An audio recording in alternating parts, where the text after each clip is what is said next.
Let's talk about power. So if I take an object here and I lift it up, and so let's make it a 5 kilogram object, and let's put it on some planet where g is 10 meters per second squared, and I lift the object 3 meters. Well, the force that I need to apply, so we have this weight acting down, and then there's this somehow some tension pulling up on it. I'm just going to call it tension. And we have the weight acting down, which is mg, so I have 50 newtons acting down. So I would need to apply 50 newtons to get it started, and then apply 50 newtons. So I lift it up. Let's assume that I'm just barely lifting it up. It's as close to acceleration equal to 0 as possible. So it's in equilibrium. As I lift it up, 3 meters. So the work done is the force times displacement. The force I'm applying is in the direction of the displacement, so it's just straight up multiplication, and I get 150 joules. Now, if I lift it up and the rock lifts it up, and this might end up being a dated reference at some point, ask your parents if you don't know, then as they're both being lifted up, I'm willing to bet that he will do it faster than I will. But we still do the exact same amount of work. So the question is, how can we differentiate between the two efforts? So if it takes me 10 seconds to lift it up, so this is me, and then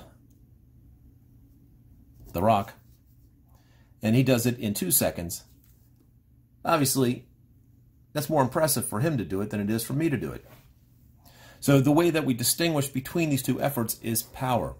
Power is basically the rate at which the energy is being used. And so power is work divided by time, sometimes written as change in energy over change in time. So as I'm increasing the potential energy but not changing the kinetic at all, I'm just lifting it up. And so I do 150 joules of work in 10 seconds, so I end up doing 15 joules per second. And of course, that's too much for physicists to write, and so 15 watts. Now recognize, this is another one of those lovely things in physics. This W and that W don't mean the same thing. This is work, and this is watt, named after James Watt, the Scottish inventor. Whereas the rock does 150 joules of work over 2 seconds, and so 75 watts of power. Now, power can be used in different ways. If you're talking about a power plant, you have the power that is used by the plant and the power that is produced by the plant. And so you do need to be very careful with the wording about what you're looking for here. And so that's the essence of power. If the rate that the work is being done or energy is being changed is variable, then this is a little bit of a calculus bit. So power can be thought of as the EDT as well.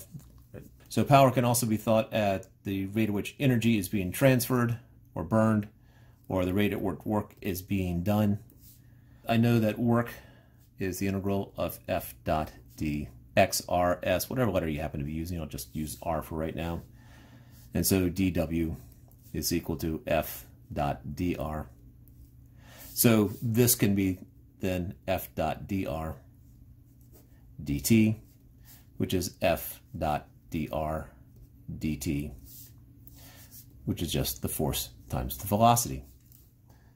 And so power can also be found this way as well.